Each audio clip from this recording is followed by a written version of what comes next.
Hola corresendas, soy Héctor García Rodicio, científico de profesión, corredor por afición. Aquí te hablo de correr en montaña desde una perspectiva científica y también sobre la actualidad de las carreras, tratando de poner los resultados en su contexto. La cuestión de hoy: Golden Tickets, Cegama y un par de debates. Venga, sin más dilación, vamos al turrón.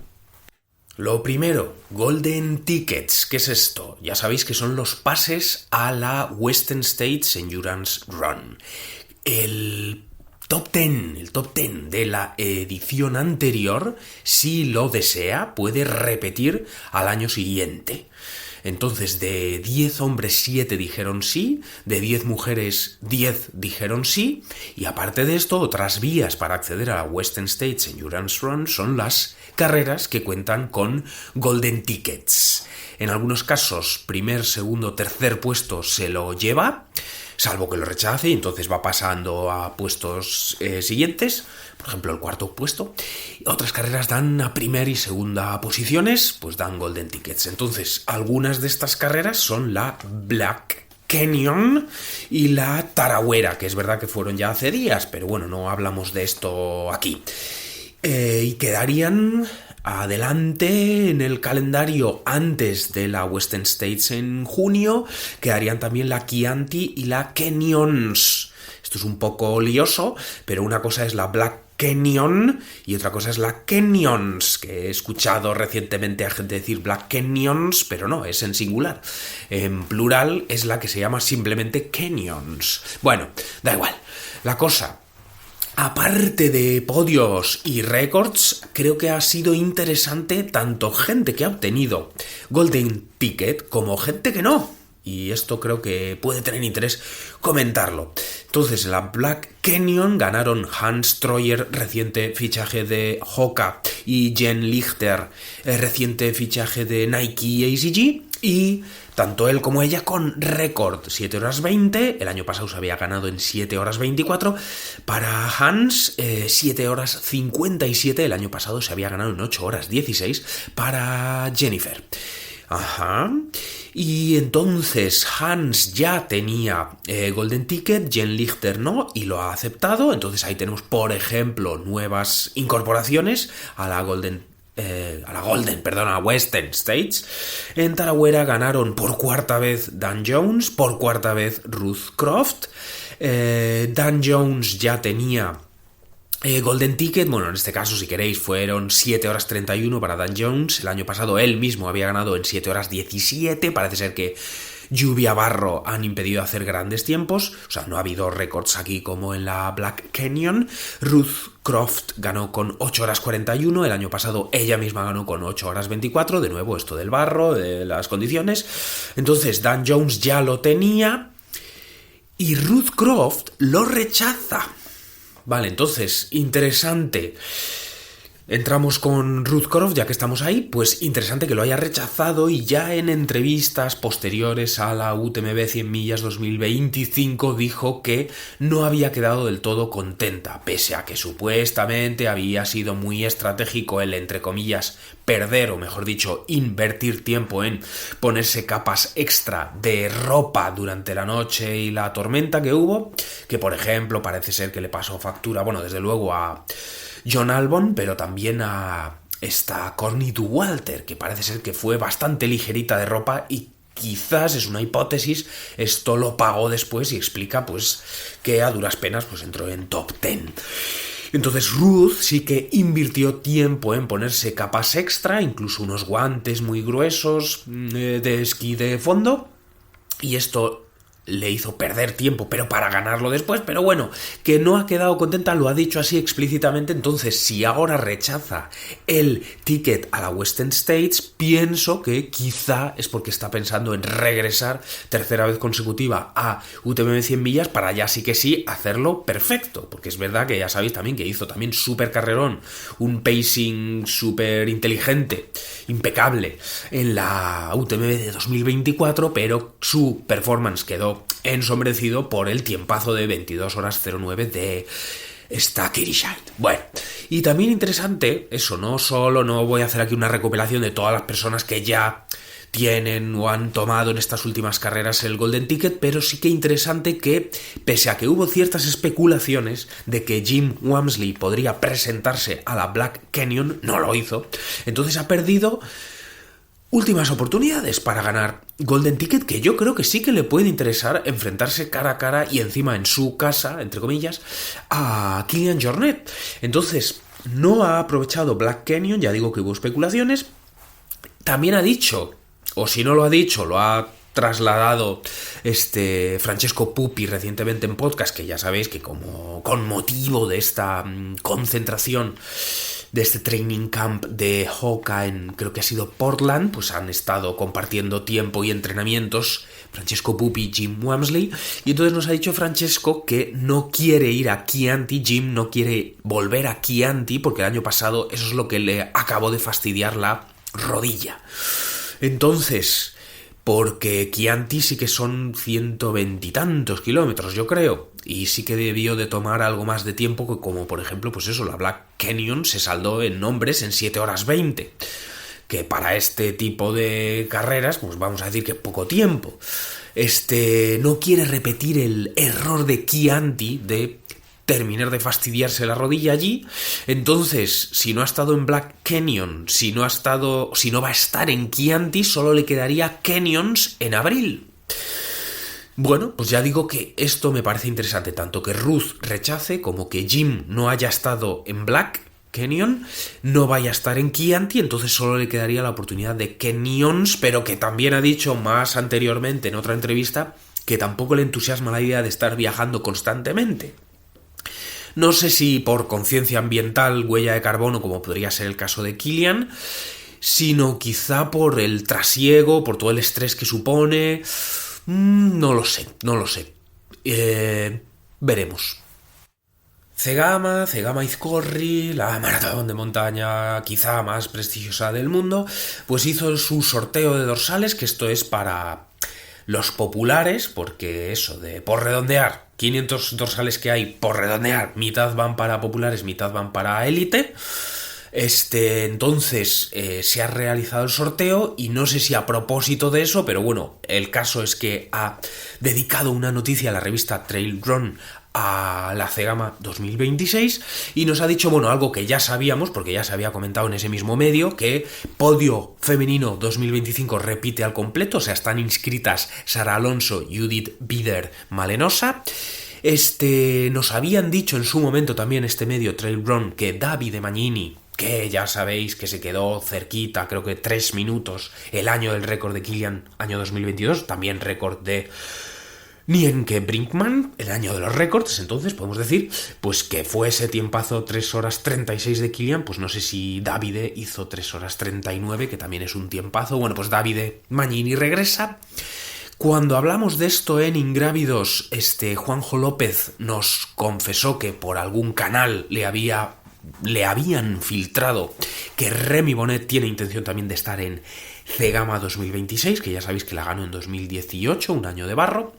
Y también por otra vía, ahora ya no recuerdo cuál, Andreu Blanes, mira, yo creo que también la revista Trail Run, en este caso el podcast de dicha revista, pues Andreu Blanes nos ha dicho que finalmente no va a estar en Cegama, pese a que sí que estaba como carrera en su calendario inicial, pero eso, problemas en la cadera, no sé si ha sido exactamente esto o qué, pero le han hecho llevar a cabo algunos cambios en su calendario inicial y aunque no va a estar en Cegama, sí que ha dicho que estará en la de Ledro, que es la italiana de las Golden Trail World Series, que supongo que será una semana antes o una semana después de Cegama, pero claro, 20 kilómetros, por redondear, no recuerdo ahora las cifras exactas, pero eso, una carrera también por redondear de 2 horas en lugar de 4. Bueno, también Andreu ha dicho que estará en el europeo y luego ya entraríamos en Siersinal y OCC, que son los grandes objetivos de la temporada. Pero bueno, volvemos a Cegama. Blanes no está, pero el Hussein El Atzawi nos ha dicho revista Trail Run que sí va a estar, y Daniel Patís nos ha dicho este mismo medio que también que va a estar. Entonces tendríamos primero y tercer puestos de 2025. Debates, pues hay un par, o al menos a mí me han interesado estos temas a lo largo de esta semana. Pues no sé si sabéis quién es Josean Fernández Machín, alias Machín, a.k.a. Machín, bueno, pues es el scout, es decir, el identificador de talentos. Bueno, oficialmente creo que es director deportivo del UAE, es decir, el equipo ciclista profesional donde está, por ejemplo, Tadej Pogačar. Bueno, pues Machín, que fue, mira, entre otras identificaciones de talento, pues fue la de... está detrás de haber encontrado a Tadej Pogačar en alguna carrera pequeñita de Eslovenia y hasta hoy, ¿no? Y lo demás es historia, como se suele decir, el resto es historia. Bueno, pues Machín estuvo hablando en el podcast cómo convertirse en ciclista profesional, o sea, How to Become a Professional Cyclist, de Jack Burke, donde también en su momento estuvo Kilian. Jack Burke fue ciclista profesional, después, si no me equivoco, por sospechas o acusaciones, no he querido indagar mucho en esto, pero bueno, la cosa es que por dopaje, o supuesto dopaje, perdió su contrato y después es quien, no sé si conocéis esta historia, pues consiguió alzarse con la coronita de los 3 puertos más emblemáticos del Tour de Francia. La coronita quiero decir en Strava, es decir, fue allí exprofeso al Alpe d'Huez y otro par, el Stelvio, y no recuerdo ahora el tercero, pues a intentar hacer el mejor tiempo. Claro, es verdad que cuando se hacen esos puertos de montaña dentro del Tour de Francia, se hacen dentro de una etapa, es decir, que pueden llevar los ciclistas pues 2 o 3 horas ya en las piernas antes de enfrentar o acometer ese puerto. Pero bueno, igualmente son cifras escandalosas. Entonces el tipo fue, ya digo, a la base de cada uno de estos 3 puertos emblemáticos y se había preparado física y psicológicamente para ello, y entonces pues intentó los récords y se llevó las 3 coronitas en un intento de conseguir un nuevo contrato profesional. Y bueno, también su carrera ha sido un poco accidentada en este sentido, pero bueno, la cosa es que tiene un podcast y allí ha estado esta semana Joséan Fernández Machín hablando sobre cómo es su proceso de detección de talento. Y interesante que para Machín, además, o en primer lugar por encima de el componente físico, que por supuesto tiene que estar, los vatios, el consumo máximo de oxígeno, mídelo como quieras, un test de 20 minutos, bla, bla, bla. Aparte de lo físico, señaló por encima de todo la mentalidad, y aquí contó pues un par de anécdotas sobre el instinto asesino, ¿no? Killer Instinct, que dicen en inglés, de Tadej Pogačar, ya muy tempranamente, con 18 añitos, pues enfrentándose a corredores mucho más mayores y experimentados, pues no tenía miedo de lanzar ataques aparentemente descabellados, ¿no? Entonces esa valentía, o también incluso antes de iniciar la carrera, dice Machín, Tadej estaba tranquilo, pero en el momento de hacer clic, literalmente clic con la zapatilla en el pedal automático, con ese clic despierta ese instinto asesino. Entonces es tranquilo fuera de la carrera, incluso introvertido o retraído, pero asesino, ambicioso, sin miedo a dar la cara, a arriesgar, pues dentro de la carrera. Entonces para él el componente mental o la mentalidad pues parece ser que es el elemento distintivo o diferenciador de alguien con potencial de alguien que no lo tiene.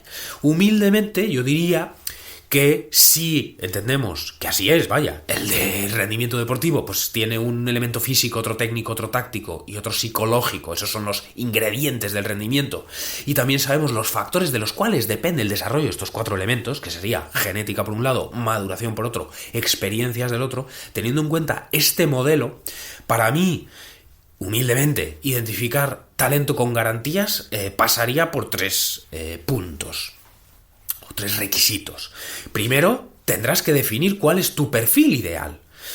Es decir, ¿qué es lo que valoras más? ¿Lo físico, lo técnico, lo táctico, lo psicológico? Claro, si estamos hablando de los 100 metros lisos, pues ahí lo físico es todo. O casi todo. Si hablamos de maratón, pues casi también. Lo físico es todo. Si hablamos de fútbol, por ejemplo, está ya muy equilibrado. O quizá incluso técnico-táctico pesarían mucho más por encima del físico o de lo psicológico, creo yo, ¿no? Y de hecho, pues por ejemplo, de Lionel Messi, pues lo técnico, o sea, cómo maneja la pelota, pero también cómo mira y lee el campo, cómo se están moviendo los rivales y cómo él busca espacios, pues parece ser, ¿no? Esto es lo que destacó, pues en su momento Johan Cruyff o Pep Guardiola. Y de hecho hay imágenes, ¿no?, de cómo se le ve mirando constantemente izquierda-derecha, izquierda-derecha, izquierda-derecha en el campo. Y aparte luego, claro, por supuesto ese juego de pies, esa habilidad que se gana jugando pelota en la calle, ¿no?, ese fútbol callejero. Bueno, eso es el fútbol, pero en otros deportes, por ejemplo, la velocidad en la pista de atletismo, pues eso es físico, el fútbol puede ser más técnico-táctico, pero lo tienes que definir. Lo tienes que definir. Entonces, en la carrera de montaña, ¿qué quieres? ¿Alguien que baje muy bien en terreno técnico? ¿Quieres alguien que sepa leer la carrera y sepa esperar su momento para lanzar su ataque? Estoy hablando de la parte técnica, estoy hablando de la parte táctica. Claro, en la carrera de montaña la parte física tampoco, o sea, no se puede obviar. O sea, aquí no puedes compensar un VO2 max siendo hombre de, no sé, 60-65 mililitros kilo minuto, eso no lo puedes compensar. O sea, en élite hablamos de 75 para arriba. Y luego ya entraría esto. Pero bueno, en definitiva, al margen de que estemos de acuerdo o no en estos cálculos rápidos que estoy haciendo, o estas afirmaciones, no sé si aventuras rápidas que estoy haciendo, pero lo que tienes que hacer en primer lugar es definir qué es tu perfil ideal, o sea, cómo tienen que configurarse el elemento físico, técnico, táctico, psicológico en tu deporte. Eso para empezar. Segundo requisito, tienes que conocer que estos distintos elementos se maduran. Estamos hablando, claro, de identificación o detección de talento temprano, o sea, chavales de 16, de 17, de 18. Tienes que conocer los ritmos de maduración de estos distintos elementos. Por ejemplo, sabemos que antes de la pubertad el VO2 max apenas responde al entrenamiento. O sea, digamos que el cuerpo está creciendo en otros sentidos, no es el momento. Sabemos también que el estirón o el peak height velocity, o sea, cuando ganamos más estatura, pues también suele ser en torno a la pubertad, pero claro, aquí depende pues del individuo concreto, también de si eres chico o chica, pues eso, chicas quizá 12-13 años, chicos quizá 13-14 años. Sabemos también que ese momento perdemos habilidad, también que estamos muy expuestos a lesiones, seguramente porque no ha mineralizado o el colágeno tampoco se ha consolidado, estoy hablando de huesos o de tendones, que claro, están creciendo, digamos, a lo alto, pero no a lo ancho, por decirlo de algún modo. Bueno, como digo, y quizá, mira, no lo sé si la psicología ya con 14, con 15, con 16, con 17 años, quizá ya sí está bastante hecha. El elemento psicológico, o sea, ese hambre competitivo, esa autoconfianza, no lo sé, esa mentalidad fuerte. A ver, por supuesto, todo siempre, absolutamente todo tiene margen de mejora, pero claro, ¿qué margen? Estamos ya en marginal games, o sea, margen marginal, valga la redundancia. No lo sé. Pero, bueno, como digo, con independencia de que sea una edad u otra, pero el caso es que esos distintos aspectos tienen ritmos distintos de maduración. Entonces tienes que conocer esos ritmos de maduración. Y por último, el tercer factor del cual dependen esos elementos es la experiencia. Entonces, claro, tienes que conocer las experiencias que ha vivido esta persona para poder interpretar lo que está demostrando ahora. Y, por ejemplo, me consta que en el mundo del ciclismo, que es que en el deporte de resistencia es donde se ven los números más locos, o sea, más descomunales, y también donde las diferencias pequeñas son abismos, porque estamos hablando ya eso de la élite, pues también me consta que parece ser que cuando tú ves un rendimiento bueno en un chaval sub-23, después le puedes pedir o puedes acceder de algún modo u otro, pero accedes a sus cuadernos de entrenamiento, y aquí lo que te interesaría es que esté entrenando poco y mal. Porque si está entrenando ya como un profesional, claro, podemos entender que es que está en el techo de rendimiento. Pero si ha hecho un buen rendimiento, próximo a otros corredores más mayores, pese a tener un entrenamiento desorganizado o poquitas horas a la semana, entonces es cuando dices, pues aquí hay margen para seguir creciendo. Como no lo está haciendo todo perfecto y rinde muy bien, si lo hace todo perfecto, podrá rendir mejor. Esta es la lógica que aplican, que quizá no es del todo cierta, pero parece ser, en el mundo del scouting, esta es la lógica que aplican. Me interesa que hagas un rendimiento quizá no excelente, pero sí bueno para estar un top 10 en una prueba relevante, pero claro, luego mirando qué estás haciendo, que lo estés haciendo mal, puede ser interesante. Y el último de los temas, y el último de los debates, pues es de 0 a 100, el proyecto de Guillaume Millet. Vamos a ver qué es esto. Pues en agosto de 2025, este investigador, que es catedrático en fisiología, que lleva años estudiando la fatiga, tanto central como periférica, y que es él mismo corredor, ha completado por lo menos, creo que 3 veces la UTMB 100 millas, incluso se ha colado en top 10, aunque es verdad que, claro, esto primeras ediciones, que apenas había corredores, o sea, desde luego no es corredor élite, pero vamos, no está nada mal que lo haya completado en 20 bastantes horas, no sé si eran 27 horas, 28 horas, o sea, que quizá más que la posición, pues esto creo que sí que nos habla del nivel que tiene este señor, pero bueno, que es catedrático en fisiología, trabaja en la universidad. En su momento creo que también colaboró con Salomón.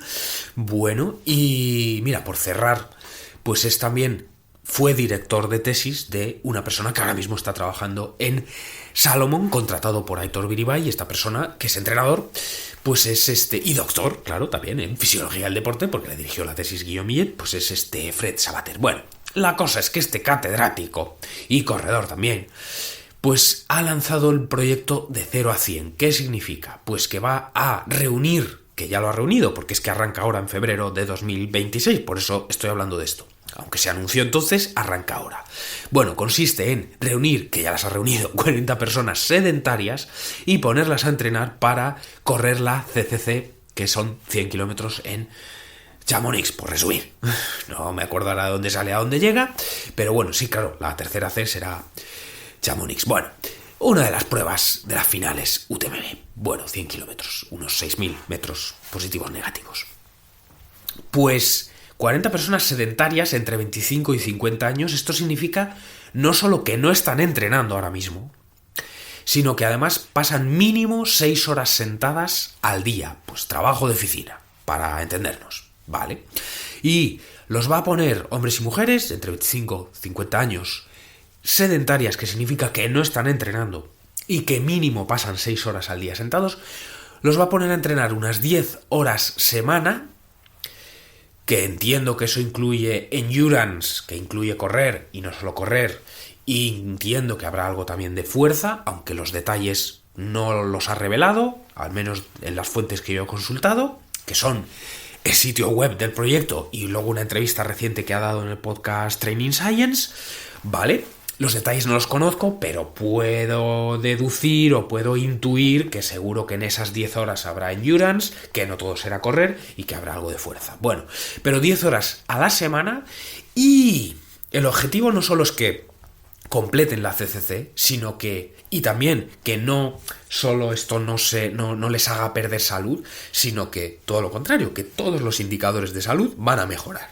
Indicadores de salud, por supuestísimo, cardiometabólicos, pero también el área transversal del cuádriceps, o sea, ganar masa muscular, ganar función también, pues yo qué sé, fuerza máxima, medido como quieras, pero también energía vital versus fatiga en el día a día, pero incluso también, no sé, claridad mental, pues yo qué sé, medido con algún test de reacción, tiempo de reacción, o sea, habilidad cognitiva, bueno, lo mires por donde lo mires, incluso satisfacción general con la vida. Entonces, eso no solo no es malo entrenar para correr ultras, y correr ultras, sino que además es muy saludable porque va a proporcionar mejoras en todos los indicadores, que sí que parece ser que lo van a medir. Todo esto, o sea, salud muscular / fuerza, pues si queréis aptitud neuromuscular, cardio respiratorio metabólico y el apartado psicológico. Bueno, por resumir, todo esto. Y a ver, ¿qué pienso yo? Bueno, para empezar, que ojalá les salga todo bien y que las 40 personas, primero, se adhieran al programa y lo completen, y segundo, acudan a CCC, y tercero, que la terminen, o sea, ojalá todo esto vaya bien. ¿Y qué pienso yo? Pues que, a ver, correr 100 kilómetros no creo que sea bueno desde el punto o en una escala temporal aguda, o sea, del corto plazo, no es bueno. O sea, te va a dejar machacado durante semanas, todos los sistemas. Ahora, si haces la recuperación correspondiente y toda la preparación previa, yo creo que si es eso, una cosa puntual, de vez en cuando hacer ese tipo de pruebas, creo que, y hay cierta evidencia que ya consultamos en su momento, que eso, sobre todo si haces bien la recuperación, puntualmente ese tipo de esfuerzos no tiene por qué pasar factura. Esto es lo que yo pienso, pero sobre todo, más que la carrera, claro, el camino a la carrera, yo creo que sí es saludable siempre y cuando se cuide la carga mecánica. O sea, yo haría una transición muy gradual desde el cardio, pues máquina elíptica, máquina de remo, bicicleta estática, bicicleta de carretera si la persona tiene acceso a ella. Yo empezaría con el endurance, pero sin impacto, para ir transicionando hasta un mix que quizá no sería 80-20, por ejemplo, o sea, 80% correr, 20% bicicleta, por ejemplo. Bueno, no lo sé, esto habría que estudiarlo con detalle, pero desde luego lo que sí creo es que empezaría con endurance sin impacto para ir introduciendo gradualmente el impacto del correr. Y a ver, algo de impacto de correr tiene que haber porque te vas a tener que meter 6.000 positivos y 6.000 negativos. Entonces, para mí, la mejor manera de preparar la fase excéntrica es las bajadas mismas. ¿Para qué buscar ejercicios súper complicados con énfasis en la fase excéntrica, sentadillas o saltos desde el cajón? ¿Para qué buscar cosas enrevesadas en el gimnasio si puedes correr cuesta abajo?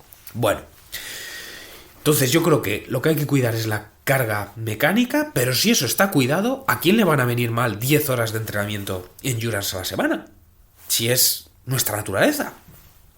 Si somos hijos de la resistencia, como dice el podcast de Rubén. Pues yo creo que sí, o incluso, o si son 8 horas y 2 de gimnasio de trabajo de fuerza, pues ¿a quién le va a venir mal ese régimen? Ya digo que siempre y cuando cuidemos de la parte mecánica del impacto. Pero yo creo que cuidando el impacto, que luego encima también tendrá que haberlo, o sea, tiene que haberlo, porque tendrás que absorber esos 6.000 positivos y esos 6.000 negativos.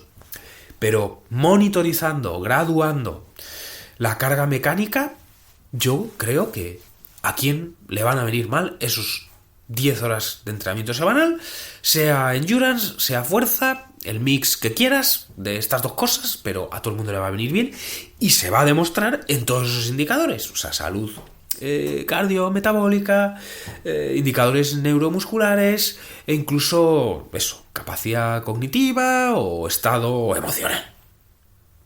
Bueno, pues esto es lo que hay que ver y lo planteé el debate en mi Instagram y hubo bastante respuesta y creo que bastante dividida entre estas dos cosas. Se van a romper. 100 kilómetros no es saludable y otras personas pues más en la línea de lo que digo yo. O sea, que entrenar es muy interesante dado que somos animales activos. Pues sobre todo recolectores y algo de cazadores. O sea, realmente eso fue lo que vivimos en el Paleolítico. Bueno, en fin, elementos para pensar. No quiero tener razón en nada. ¡Hala, a pisar sendas!